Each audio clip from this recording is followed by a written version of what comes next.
Okay, welcome back to Comedy or Worse. I'm here with my very special guest. Max Downs. Yay! So how are you doing today, Max? Good, I'm tired. How are you? Pretty good, pretty good. So, do you use a stage name? Nope, just Max Downs.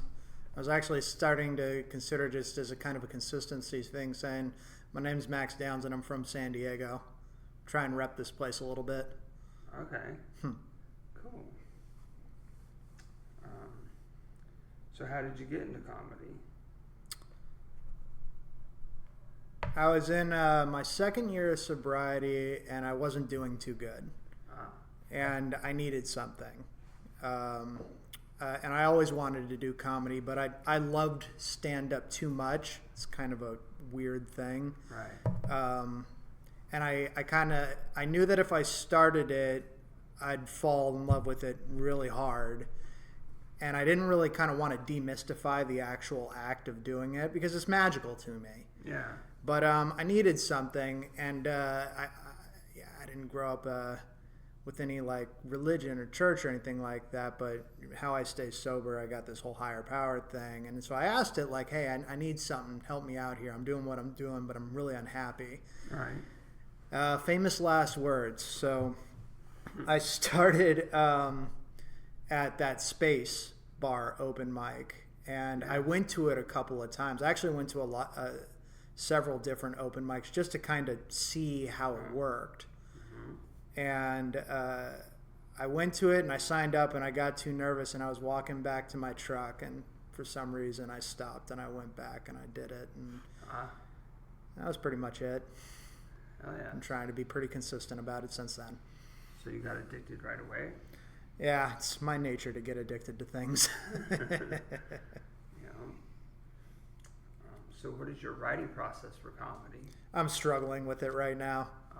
Interesting. Usually I write things right before I go on stage because I'm so tired of my jokes that I'll just literally I'll say anything. I'll go up and bomb rather than regurgitate my dumb jokes again.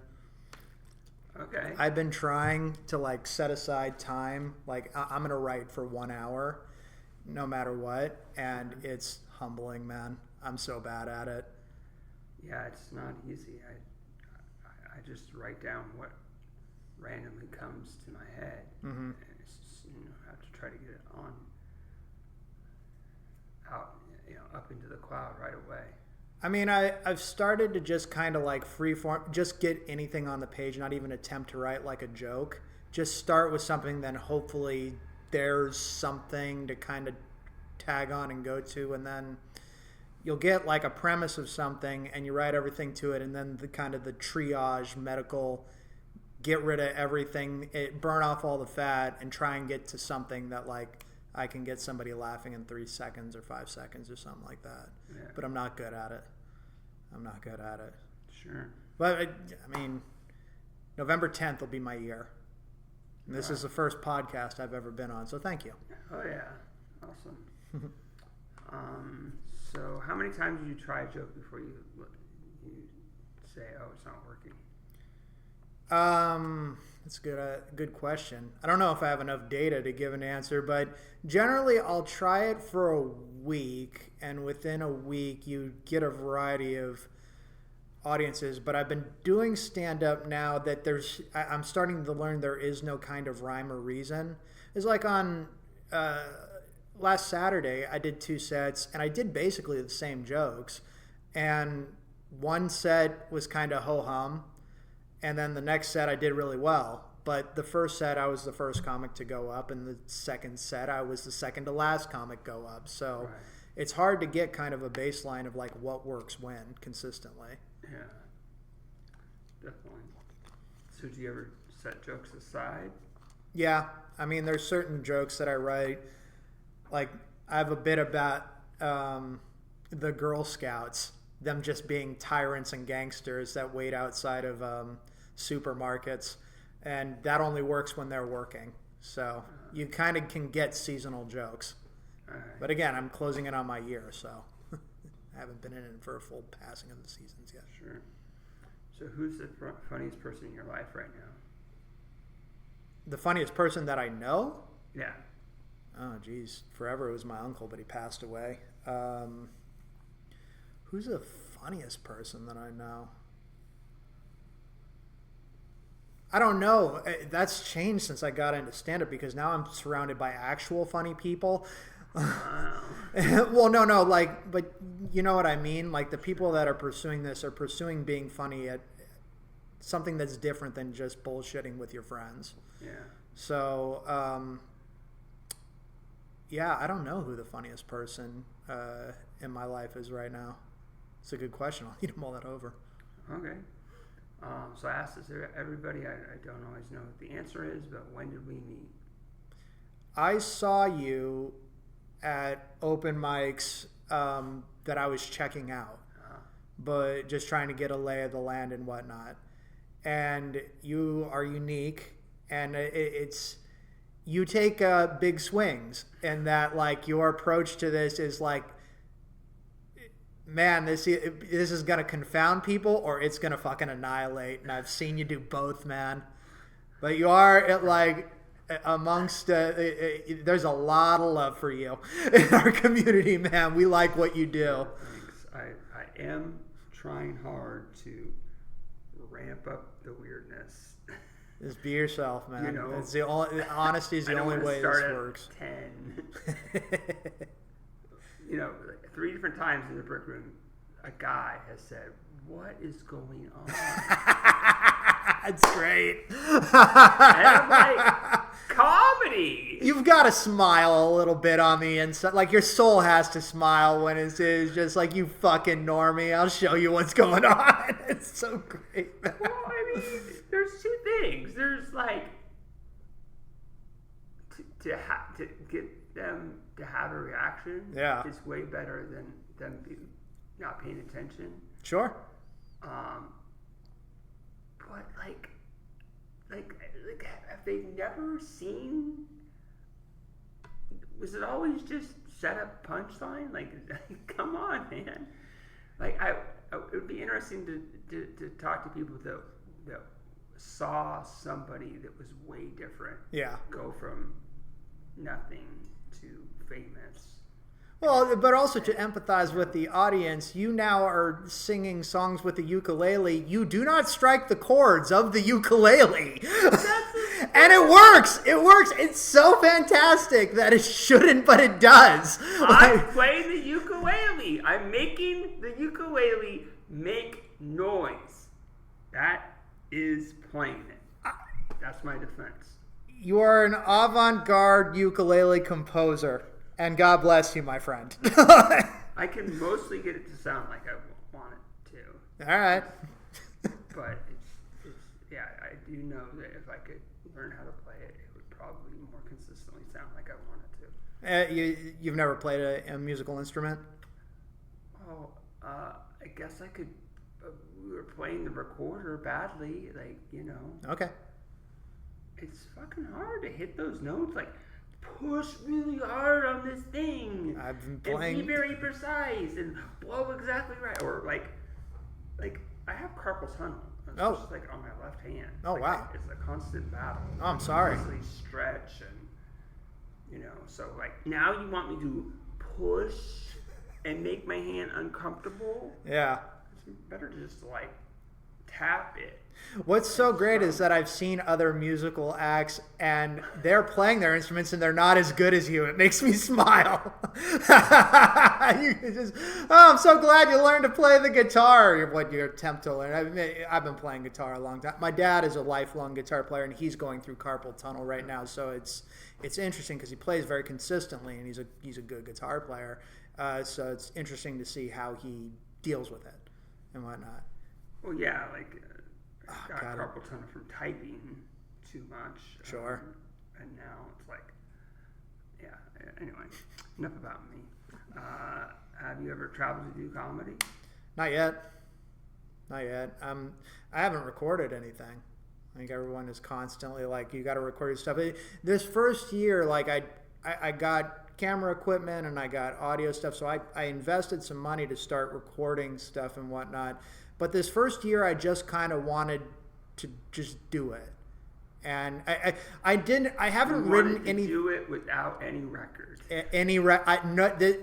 shit that I've been doing this year does not need to be recorded for posterity. There is nothing of true quality there. It's just been me haphazardly slamming my head against the wall, and I'm just too stubborn to quit. Okay, well, I'm telling you, you're gonna want to start recording. Yeah. God, I hate my voice though. You don't have to listen to it till later. I listened to my voice because I did get one recording, and I went and I apologized to my friends. I was like, "You've been listening to this for how many decades? Ah, man, I'm sorry. I fucked up." Crazy.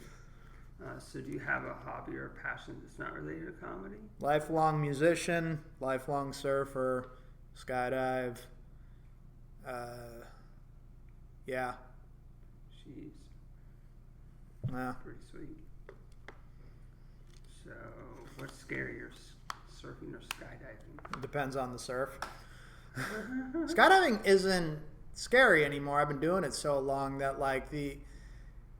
it's a hard thing to explain to folks that don't do it, but like the adrenaline goes away after a while, and what I get out of it is the people who are amazing, but it's just like probably you and all of us comics, we have heads that go in 1,000 different directions, 1,000 miles an hour, and it's terrible. When I jump, I am extremely focused for a very short period of time, and that clarity is what I get out of it. Surfing, for the most part, is ho-hum, but then it gets big and things get serious, and the ocean is apathetic about your presence in it. Right. So something to be properly feared and respected. Sure. Yeah. Yeah. All right. Surfing sucks. Don't try it. It's a horrible sport done by terrible people. Yeah. Exactly. Makes you stupid. Scientifically proven to do that. You have to get water in your ears, sand everywhere. So do you wish you started comedy earlier? Yeah. I wish I had started it when I was 18 and whatnot. Instead, I started when I was 39, and I don't know. I don't expect it. I mean, the one advantage that I have is that because I started it so late, I don't have any expectations of it. I literally just want to pursue it as a craft. Like, I don't foresee making a career out of it because I don't have 20 years to give to it to build an audience. Why are you going to die young? Well, with the Scott, maybe. I do some gnarly stuff for shits and giggles, so Right. not planning on it, but you never know in life. Yeah. Okay. Actually, you never know with comedy. I mean, maybe I make some viral clip when I start recording things. It'd be nice to be able to make a living. Are you able to record your skydives? Yeah, I got a GoPro and stuff like that. But like when I'm recording a jump, it's not me and the camera; it's everyone else. Sure. But yeah, you never know. Maybe it would be nice to be able to to get out of the office and make a living doing this. But you should record your skydives and then make them interesting uploads. yeah, like. Or have you thought of having a podcast about skydiving? I haven't thought about a podcast at all. I don't know what I'd do.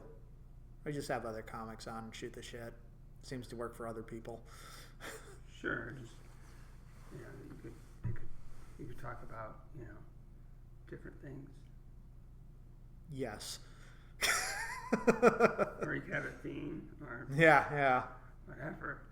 Travel related. Just don't call it comedy or worse. I think we're good. All right. Hey, you have my word. Nice. What are your goals in comedy? Be funny. Like I want to pursue this just as an art form.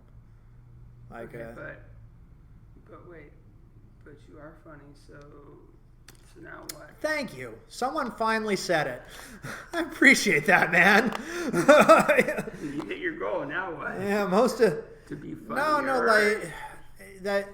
again, I haven't kind of put those kind of end zones or benchmarks on this yet. God, the fucking language of the office and hard project. Short-term and long-term goals. Yeah, I mean, okay, so my short-term goals are to start recording my sets and to get stuff that's good enough that I can send it up to the next, to shows that aren't open mics, and to try and get on those, because I'm just trying to perform more, you know. Okay. The constant search for just more stage time, because that's how you get good at this thing. Right. You know. Sure. And it's and there's funny people out there that also want that same thing. So I guess that's the immediate goal.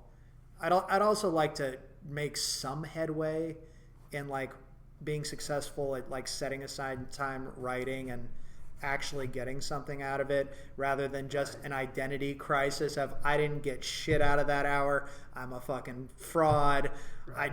I can't do this. You ever get inspired by just like sometimes I like to watch, you know, other people's sets, and then just like a word, like, oh, that would be good, and you take that one word and make it into a joke. I'm kind of cautious about inspiration that comes from other people's sets, because I don't want to veer into like trying. Obviously, you don't want to steal anything at all, but like I want to like avoid. Right, but if it's just one word, yeah, and, you know, I doubt it's going to be too similar, right? Yeah, true. Yeah, I'm trying to think of if that's happened. I can't think of anything. A lot of the times when I'm here, I'm just doing sound and I'm zoned out anyway. I'm more listening to the crowd, like what do they react to, so I can try and have some transition into my set. All right, cool. What is your favorite joke? What's the favorite joke that I have right now? I'm sick of all my jokes. Well, it could be anybody's joke. It doesn't have to be your joke. Oh, okay. So Sam Talent is a brilliant. He's a force of nature on stage, and when I see him, he will give you a show where you're just like, oh my god, my ribs hurt. I'm laughing so hard. He's that level of comedian. And the joke that immediately comes to mind is I have a unique understanding of the interconnectedness of all living things because I did all the drugs forever. Mm-hmm. For some reason, that just stuck with me. Oh, that's great.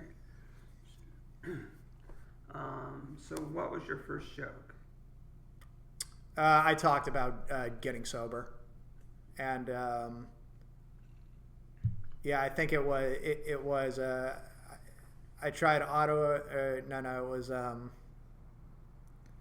yeah, as a result, when you get sober, you got to find different ways to get your rocks off. So I did try autoerotic asphyxiation, but I don't think they're going to let me back into that Brazilian Jiu-Jitsu class.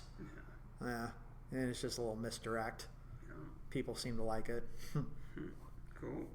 I was trying on my second or third attempt to try and get into Brazilian Jiu-Jitsu at that time. It's just misery. It didn't take with me. I don't like the feeling of someone trying to fucking kill me. And yeah, just like while I'm getting choked out, for some reason I thought autoerotic asphyxiation. Maybe if I whip my dick out and start jacking off, this fucker will leave me alone. And I made it into a joke.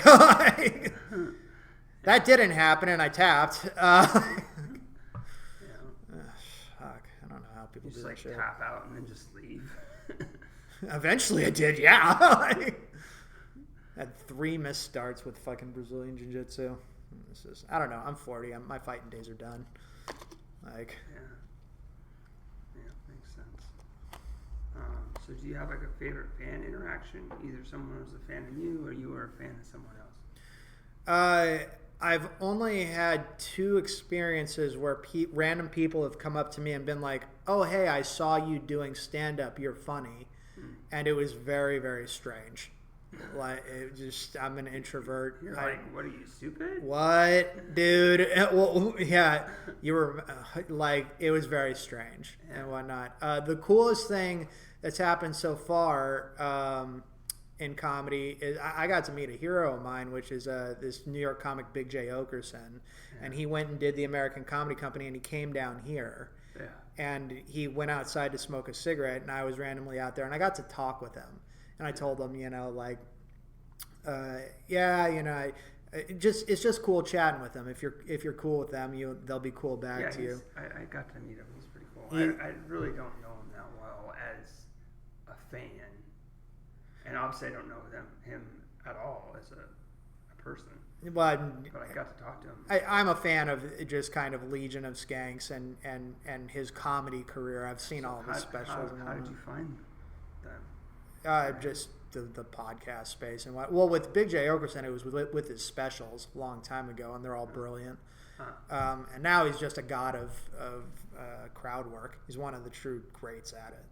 But I was out there, and he was smoking a cigarette, and we were just chatting, and I said, I told him about my misgivings about starting comedy so late, and he encouraged me. He encouraged me to get to it, and I was just shaking my head. I was like, here's this guy that comedically I idolize, and he's giving me encouragement, and that's been the coolest thing so far. Oh, yeah. That's awesome. So what's your favorite place to do comedy? When it's going well. That could be anywhere. When it's going well, probably at the American Comedy Company, because the lights are on you and it's just you're zoned in, and it's like, this is what it would be like to actually perform at a comedy club. But I've bombed there, and I've done mediocre there, and I've done well there, and yeah, I like my favorite place to perform comedy is wherever there's an audience that wants to laugh. Yeah. Because if you got that, you're going to have a good time. Oh my God, I just thought of something. This is something else I should try. Do it. I got to write that down. Wow, what's the scariest place to perform right now? The scariest place to perform. Also American Comedy Company, because you have an actual audience, and the stakes are higher.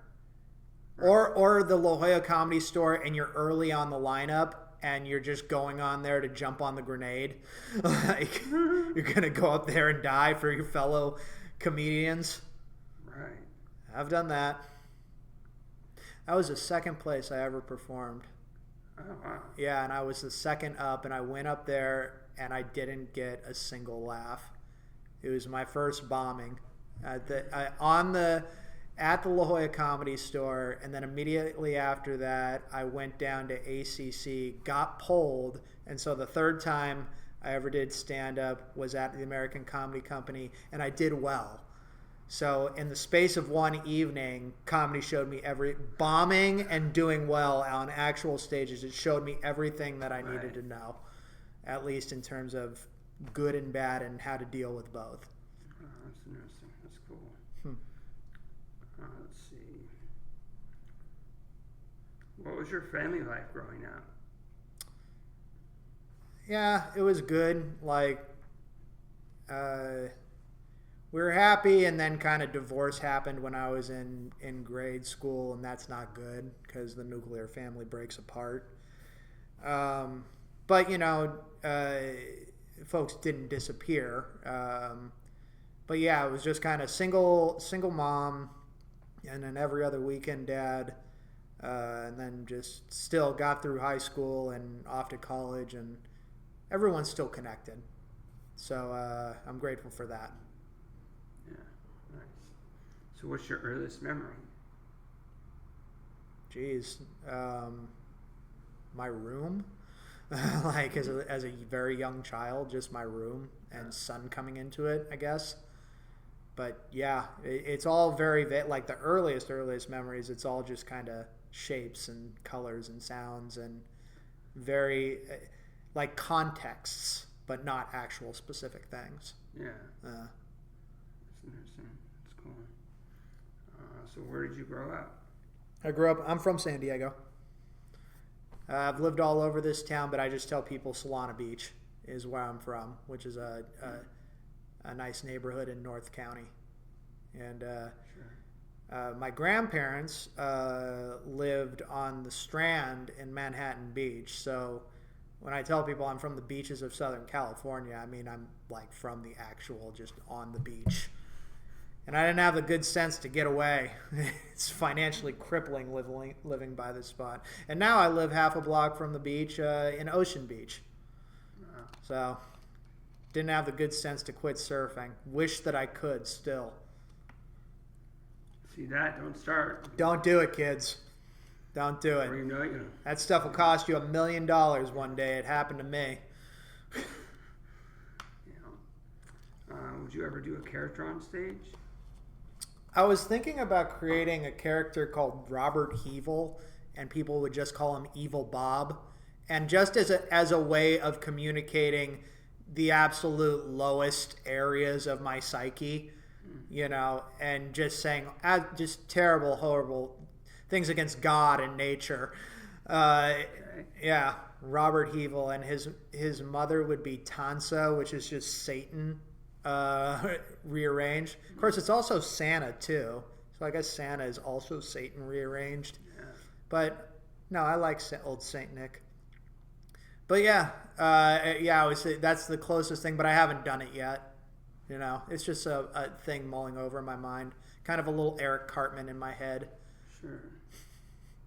A very matter-of-fact evil person. Yeah. As a way to get that out. Nice. Okay. You should do it. Thanks. Have you ever won a comedy contest or anything like that? Not even entered one. I'm just out there grinding it on the open mics. Sure. That's hard enough. Wait, didn't you perform at Quantum Brewing on Saturday? Yeah, I was there. Yeah, you entered the contest by being there. Oh, Sorry. well, I guess I have then. Sorry you didn't win. That's okay. Come back. Who won? Jamil. Yay! Yeah. She had a good set. She brought people. They stayed the whole time. All these were points. Yeah. Well, thank you for letting me open up this show. Even though there were, opening up a show is a special art form of trying to ramp up the crowd. And these two ladies that were just sitting at the table, just looking at me, like, wind you up and clap your things, you dancing monkey, like make us laugh. I'm trying. But then again, I went over to Impy after that, and I had probably the best set of the night. Wow. Same jokes that I'm just kind of working on and trying to refine right now. So it's all chaos. Be kind. Exactly. So, how far have you gone for comedy so far? Not far. I haven't done it outside of San Diego yet. All right. Have you gone out at San Diego yet?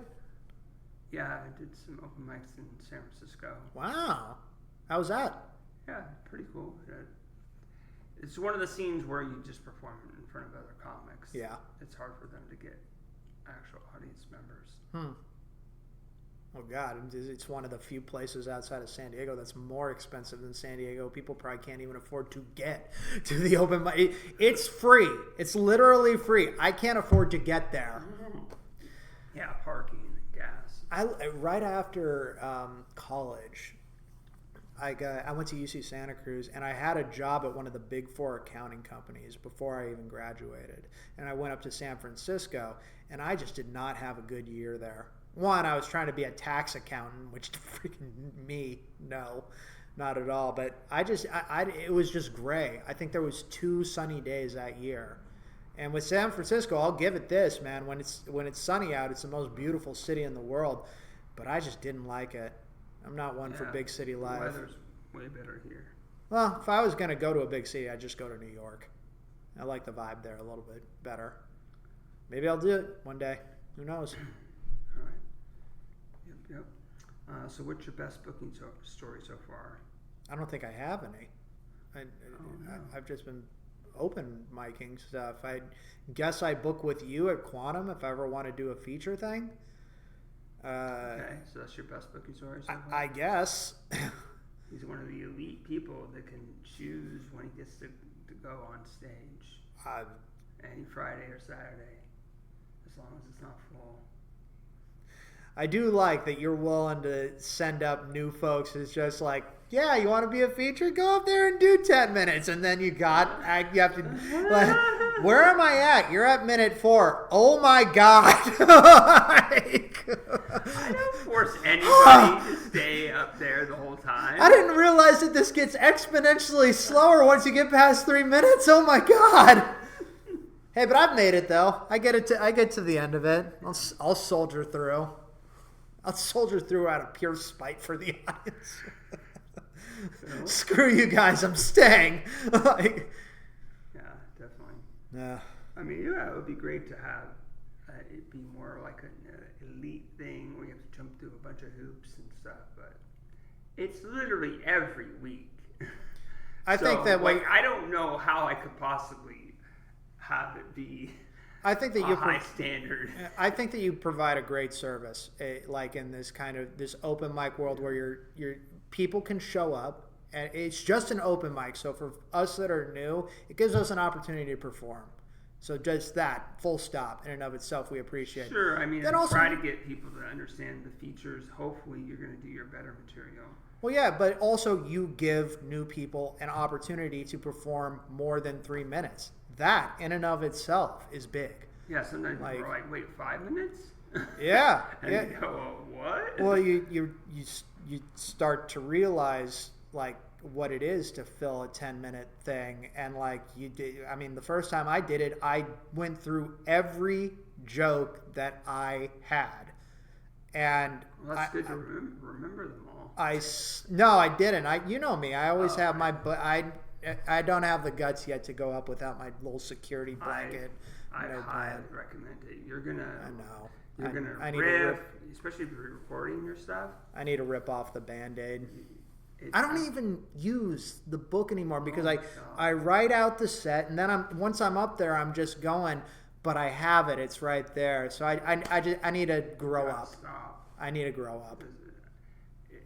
Yeah, I was like going through the cycle of like using notes and then weaning myself off of it. Yeah. Using notes again, and then there's one time I was like, it was a show, and I was like practically reading my notes. I couldn't remember anything, and I was like, oh, I can't do that like that. That made it I've had that I've gone up maybe 10 times now without the notebook, and I've had that happen where just my mind will blank, and it's terrifying. It's terrifying because... You gotta start riffing. Yeah, I guess. It's easier said than done, man. Like, if you kind of take the premise that, like, a laugh every 3 to 5 seconds, sorry. You know, you blank, and then your mind starts reaching for, where was I? What's the next joke? But those seconds are starting to go. And then any laughs that you had, which for me is rare, start to die. Don't worry about it.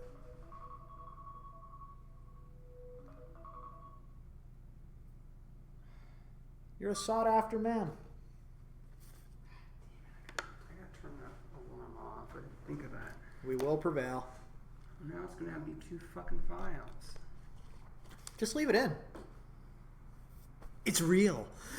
No, it doesn't record that. Oh. It fucking stops when the alarm goes off. Yeah. Like, no, it's on Do Not Disturb. Don't disturb me with anything, even an alarm that I set and forgot about. We're gonna be okay. Yep. We might have to use a little bit of that video. Anyway, where were we? Look at that screen right there. We look ominous. Yeah. We look like ghosts. It's like we need better lighting. Oh God, look at that hairline that I have. Father Time's a motherfucker. Anyway, before we were rudely interrupted, what were we talking about? Recording. We were talking about me using notes on stage, and you were like, come to the light. Stop doing that. Come to the dark side. Yeah. Right? You can't remember what joke you were going to do, then maybe it's not a good enough joke. I do always, like, I've learned that when I get advice from open mic comics, I do kind of squint my eyes and lean back where it's just like, is this actual good advice, or do you just want me to go up there and die for your own amusement? Like, because I've gotten both over the time. Like, and it's just like, all right, very good. I become a better comic. It is something. You don't see real comics going up there with notes, so I gotta do it. I mean, sometimes I even look at like people doing 10 minutes on a show. You can't remember 10 minutes worth of material. No. Like what the fuck?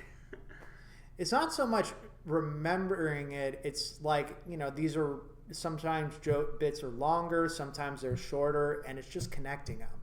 It's not so much for forgetting something. It's just, do I have that word to start the next one, or am I going to get to the end of something and it needs to be there because I'm flowing and I've got this laugh going, and suddenly it's not. And if it's not there, oh, well, I have that notepad right there and I can just get the word. Just all I need is the first word, and then I'm good. Right.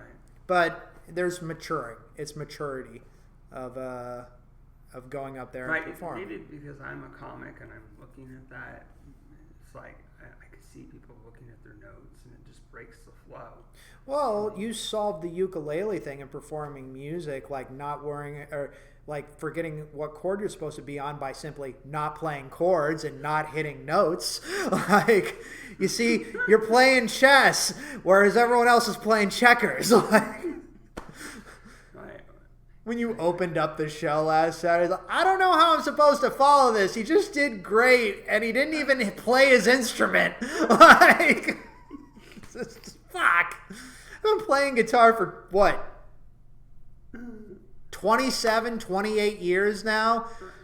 I didn't need to do any of that. I just needed to go up there and strum without hitting the strings. Great. Learning all these fucking jazz standard shit. Well, comedy music is different than regular music. You're very right. What's the worst thing about comedy right now? Right now, it's very fun for me. Okay, good. Just the amount of time that I want to give to it, because I try and get out there more. I try not to take off nights. But I have a job, and I had a cat. He's gone now. And it's the only hard thing about comedy is the amount of time that I want to give it, and balancing that with the rest of life, the stuff that I have to do to pay my mortgage and to eat and whatnot. Right. I'm in love with this thing. This is probably the last thing. I felt after I did comedy the first time the same way that I felt when I strummed a guitar for the first time and when I caught my first wave. It was very immediate. I did not think that I was going to feel that way again in my life, but it's an immediate, you are doing this now. You are going to do this for the rest of your life. You are going to be doing this for a very, very long time, and it's going to take your time and whatnot. And I am trying to cultivate my skill in this, and it requires time. And all this stuff like getting to the shows, dealing with people that I may not like or that rub me the wrong way, that's all fine. Shrug that off like water and whatnot. It's just the fatigue that comes with constantly with performing and going. Yeah, performing takes it out of you. Sure. But we learn and we adapt and we thrive. Hopefully. Sometimes. Rarely. All right. Have you ever been in a car accident? Yeah. I flipped my car 55 feet down a canyon. Oh, wow. Don't drink and drive. Yeah, that was the bad car accident that I was in. Yeah. I wish I had a picture because I went to the whatever the car lot where they had my thing. The only part of that car that wasn't destroyed was the part I was in, so I used up quite a bit of my luck on that horrible evening. Yeah. Alrighty. So do you have merch? No, not yet. Not any stickers? I always thought it'd be cool, like if you went on a tour, to create posters for a tour. You know, just like a unique thing of just like, yeah, I was here for this tour and whatnot. But I think I need to be able to get to the point where I'm good enough to tour before I worry about merch. It's never too early, in my opinion. I'm handing out comedy horse stickers right now. Yeah, sure. So, let's see. So how do you feel about social media? I've stayed off it for as long as I possibly could. Social media started and ended with Facebook with me. As Facebook kind of was in its infancy when I was in college, and it was cool for a long time. And I saw it degenerate into this digital swamp that it's now become. So I didn't do Twitter or X or whatnot, and I didn't do Instagram, and I didn't do all these different things out there. But I have to start doing it again because that's how you get on shows, and that's how you... It's not even so much cultivating a fan base, but I guess down the line, like depending on how far I go with this thing. So I have to, again, I'm going to get to my first year, which is November 10th, and then I got a nice camera, and I'm going to start recording content, recording sets, and that will be me stepping back out into social media after being gone from it for a long time. Alrighty. Let's see. So, do you enjoy watching other people work on jokes? Yeah. The people that are consistently writing, they're going up there, and you can... I'm very... Okay, Ben Keltner. He's a really good example where he's consistently writing, and I've watched him long enough now where I've started to see the very beginnings of certain patterns of he'll write a bit and how the beginning of his performance, he learns from the performance of a new bit, like kind of how to start it. And then when I hear him doing another new bit, you start to kind of see he gets that bit off the ground quicker. Sometimes it's just because he dives into it a little bit more with more enthusiasm and whatnot, instead of it being the tightrope that it feels like going in. But again, that's just a very, very, very early kind of pattern recognition of watching people. A lot of folks, and I throw myself into this, we lag on writing new stuff. We should be writing every day. I try to, but sometimes I just don't get anything. But there's comedians out there that are consistently writing, and you know that because they're going up and they're performing new jokes, and those are the ones that I try and listen to and whatnot. Not just what are they writing, is it a good joke, but how are they approaching performing new material? It's an art form. Sweet. Let's see.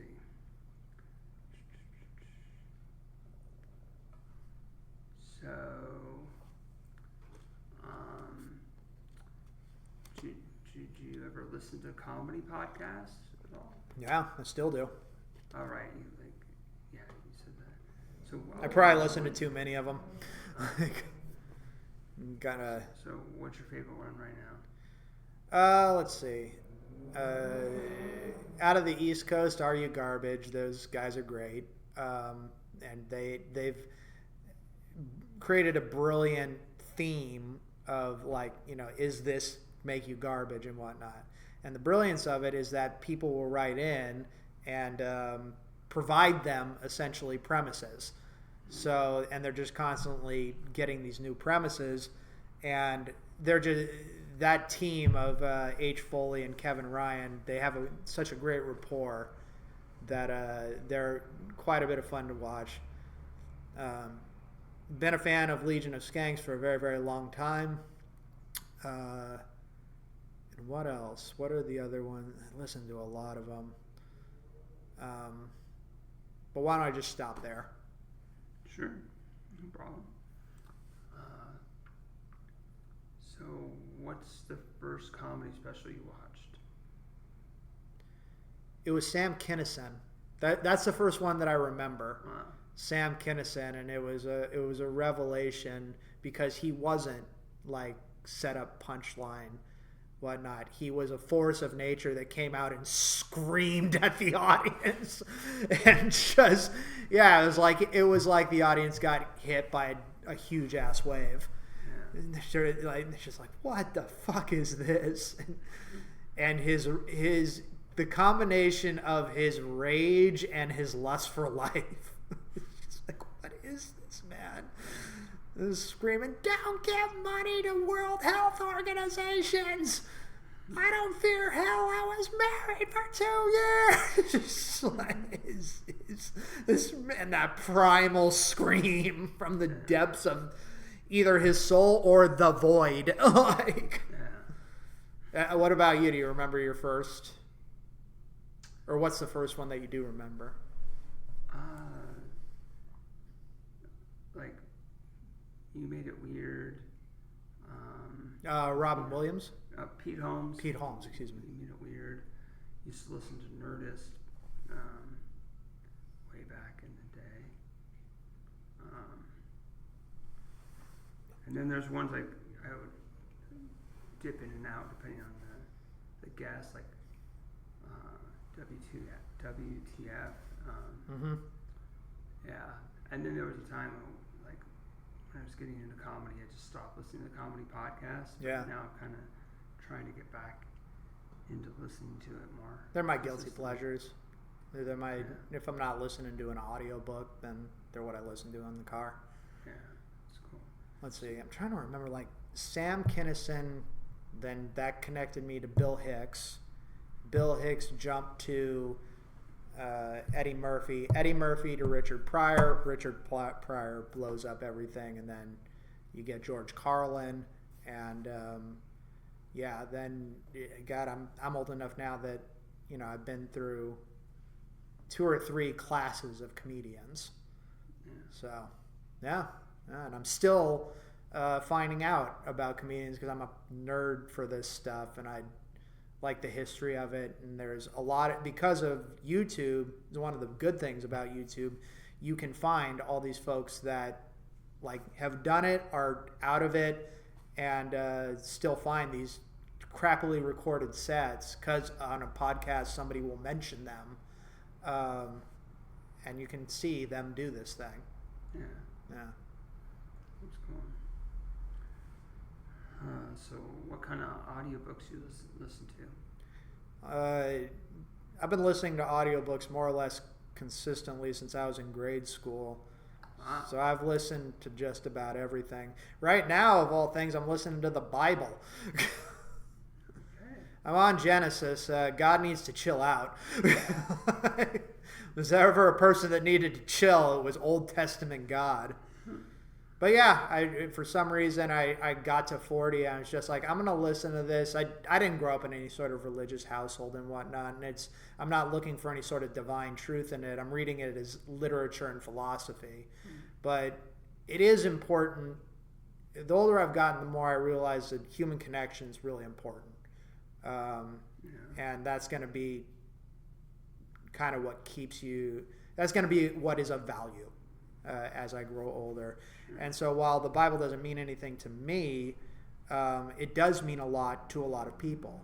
It is the foundational thing for their value system and their morality. So I have finally matured enough where it's like, I'm going to listen to this thing and see what the fuss is. Yeah, I think the history of religion is kind of interesting.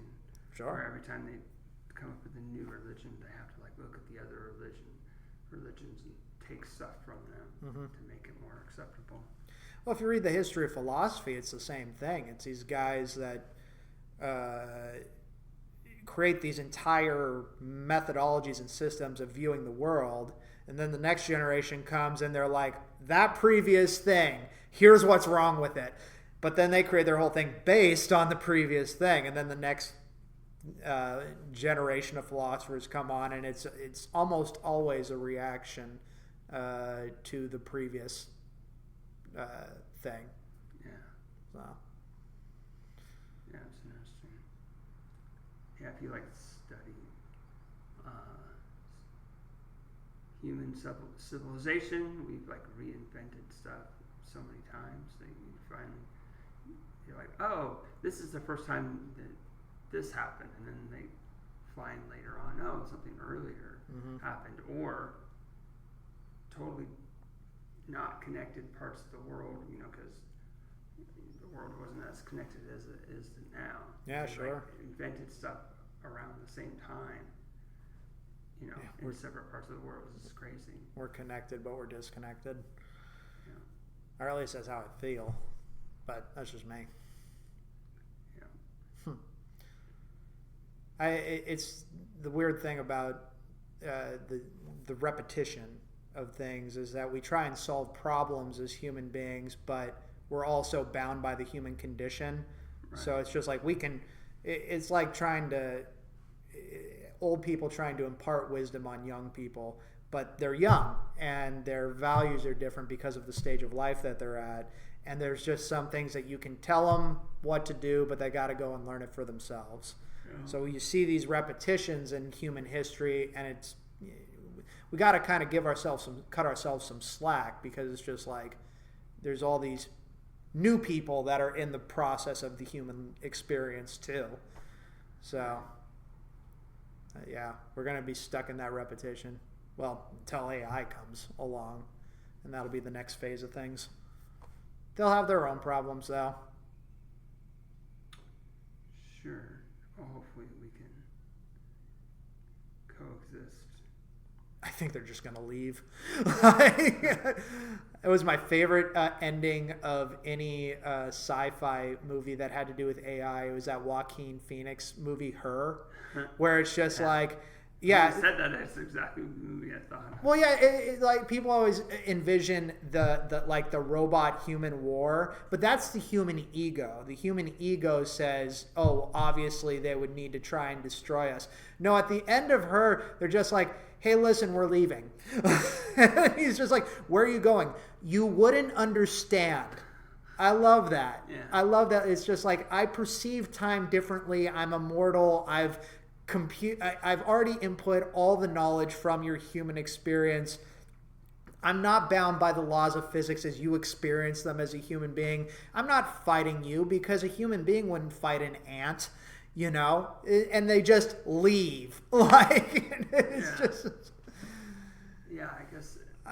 that's how I see AI. The interesting part was, at some point, they were basically part of, the global internet in that world. So it's fascinating that somehow they were able to escape that and still be able to have their consciousness. Yeah, I don't think that... They don't really explain it. Yeah, human beings see themselves, are stuck, we're limited by, like, our perception is really only through, like, the human experience. I don't think that people really understand just how alien something like a self-conscious AI, like an actual self-aware AI would be. It's a totally different, well, I guess there's totally different species. There's energy everywhere, so if they could travel as energy and consciousness, then they can go wherever they want. Yeah, maybe. I don't know. If they could take the energy around them and use it. Trippy. Yes. So. Oh wait, that's another joke that I love from Mitch Hedberg, where he's just like, my buddy told me, "Hey man, that's trippy," and I was like, "Nah, man, maybe it's just our perception of things and our subjective experience that makes it trippy." When I should have just said, "Yeah."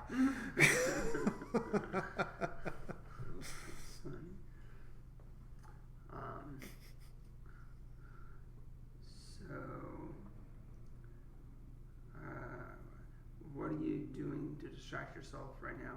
What kind of content are you watching and listening to? Are you watching TV shows? Are you looking forward to movies? I'm a cinephile. I love film.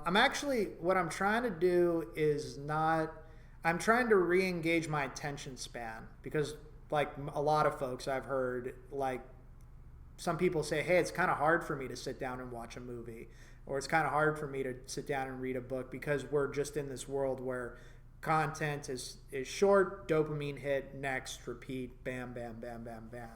So I'm trying to withdraw from like the immediate dopamine hits of like short YouTube videos and get back into movies and whatnot because I love film. Yeah. I'm constantly reading stuff. Right now I'm on the Bible and it's 96 hours. Like, it's going to be a while, man. I think War and Peace was only like 60. Are you reading it or listening to it at one time speed? Yeah, just at like 1x playback. Yeah. Oh. Yeah. Okay. A lot of books I listen to at 1.5. You can do that? I guess. Like. Huh. Well, yeah. That's why they have those things. Is because people like like different places. One time speed is just like too slow. I don't know. I mean, gives you at least time to process it. It is the Bible.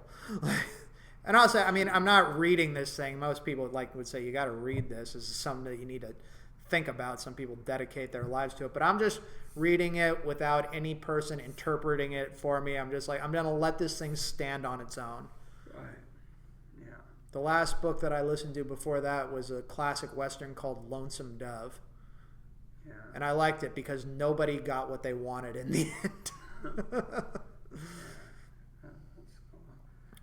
Yeah, I'm part of this book club. Oh, what are you guys reading? Moazin Book of the Fallen. It's a 10-book series. We're on the last book. It's super good. It's like fantasy. Okay.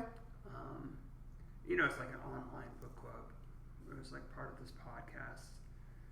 I'm addicted to video game news. Okay. It's an interesting thing to be addicted to. Yeah, sometimes I listen to more video game news and podcasts about it than I play video games. Yeah, it's just the human side of things. Yeah, it's interesting to keep up on it, and so I mean it would be nice to get into making a podcast about video game news or commentary about it or whatever. But if you have the general interest, that right there. Yeah, I'm just still deciding what do I want to do. I want to make a weekly thing, a daily thing, I don't know. Just chat with me every week. Video game. I'm not a gamer. I've been doing. Be on my podcast and we talk about games. I'll make it interesting. I'll figure it out, man. I'll figure it out. See if we can get you. What game can we try to get him addicted to video games? Well, I got one right now. It's not out yet, but I've been doing kind of the indoor rock climbing thing, and there's this game called Cairn that's coming out, and it's just about a person climbing a mountain, and it's more like the game physics of climbing and whatnot. So there was this demo that came out, super fun. Because there's all these different routes that you can climb this section. It was on PC, so I actually went and bought a controller for my my PC and played it through there. Cool. Yeah, so I'm looking forward to that. That's the release date. It was supposed to be out already, but it's got pushed back. Okay, that's cool. For next year. I'll send you the trailer for it. Maybe you like it. There's some really good climbing games that. Oh. That there's a VR one that's pretty fucking. I mean, I've done indoor rock climbing, and it seemed, it's pretty trippy when you're in VR and you're having the grip, and you don't have unlimited stamina on your fingers even. Yeah. Yeah, so it's pretty challenging. Mm-hmm. Yeah, rock climbing is it's challenging and it's humbling. You gotta like to fail a lot, but I suppose that's anything that's worthwhile. You gotta like to fail a lot.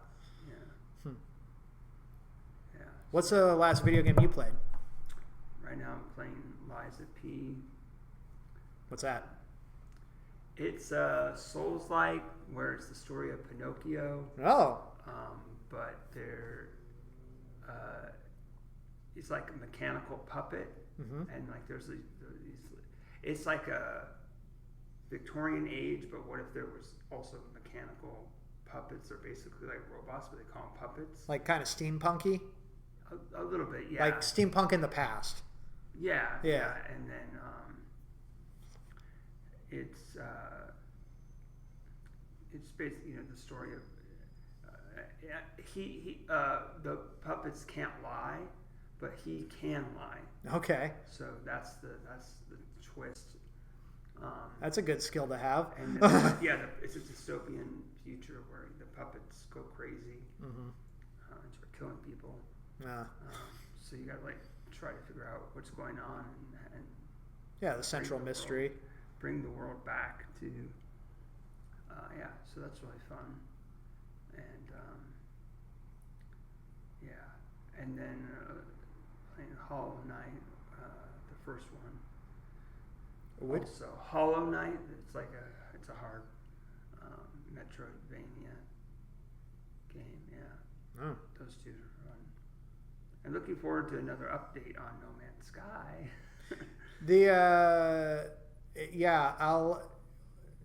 I won't play games, but I'll go on to YouTube. It's so weird how people ingest stories these days.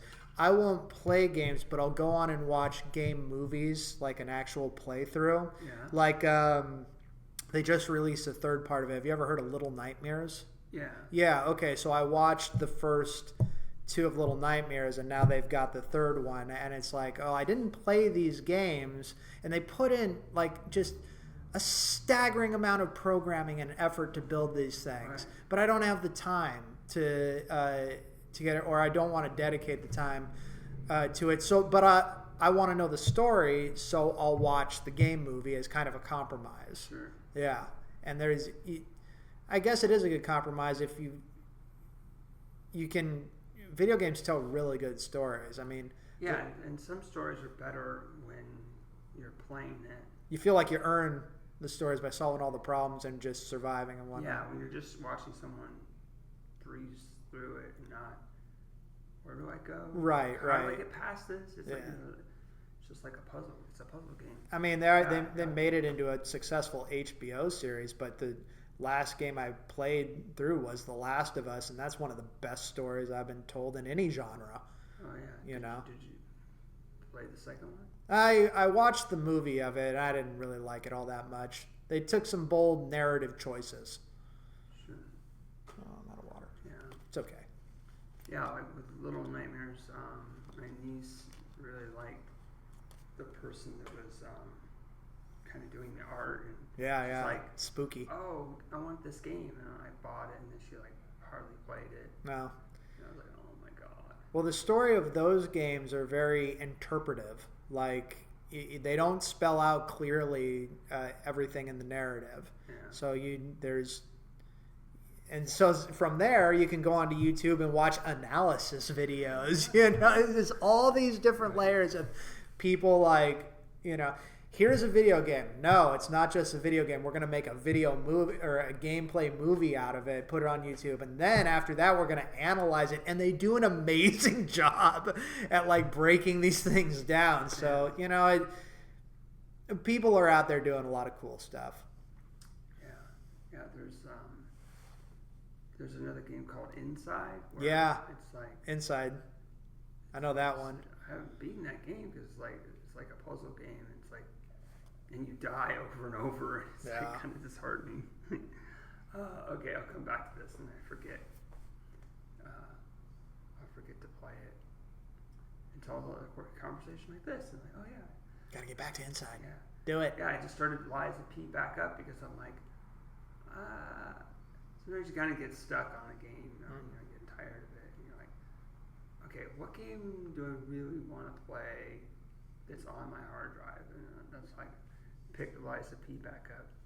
It's been crazy that Super Nintendo, the original one, came out when I was a kid, and to watch this thing from that, and to have experienced it as I've grown older, from the inception of game systems. I knew that there was consoles before that, like Neo Geo or something like that.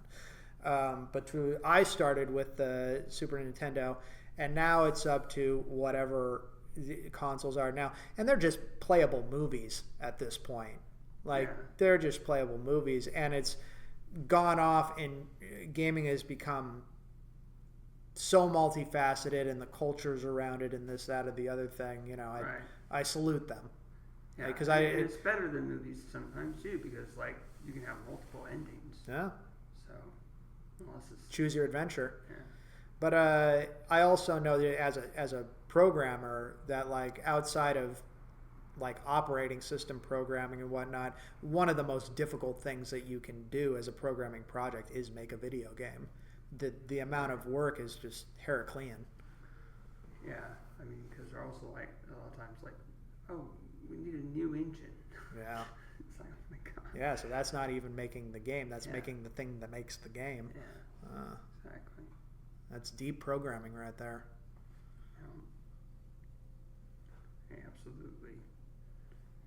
Alrighty.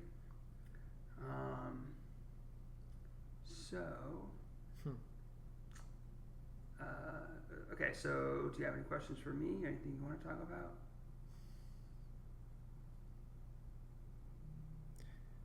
How did you start in comedy?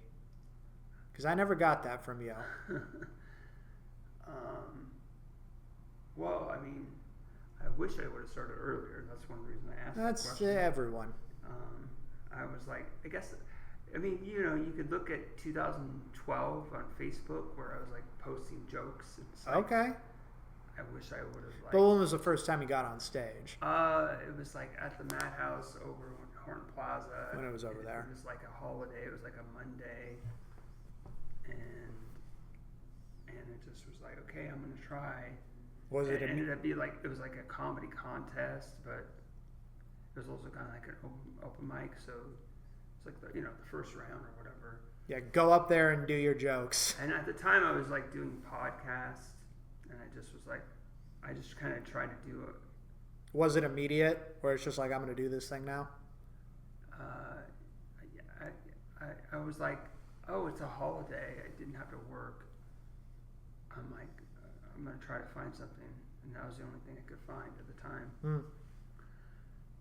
So I signed up and went, and I tried to do it like a podcast. Like, I was doing different characters of podcasts, and it didn't really go that well. But I got some votes. Okay. So, but the one person said, "Don't ever do that again. You scared. It was Matt Bird. I don't know. A curmudgeon. Thanks, Coach. It's like, yeah. I mean, you got some votes, but you kind of scare people.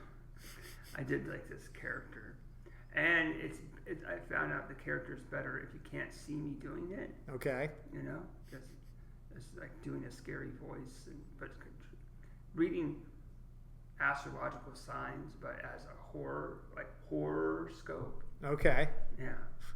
I thought it was funny. But it got you started. It's like a disconnect when actually they could see me doing it, as opposed to when it's just audio. It's more you have to use your imagination. Oh, what does this character look like? Sure. Yeah. Maybe I'll do it again with a puppet. Let's see, what else can I ask you? Yeah, I'm sorry, I didn't have any questions prepared in my head. No, it's fine. You don't have to ask me anything.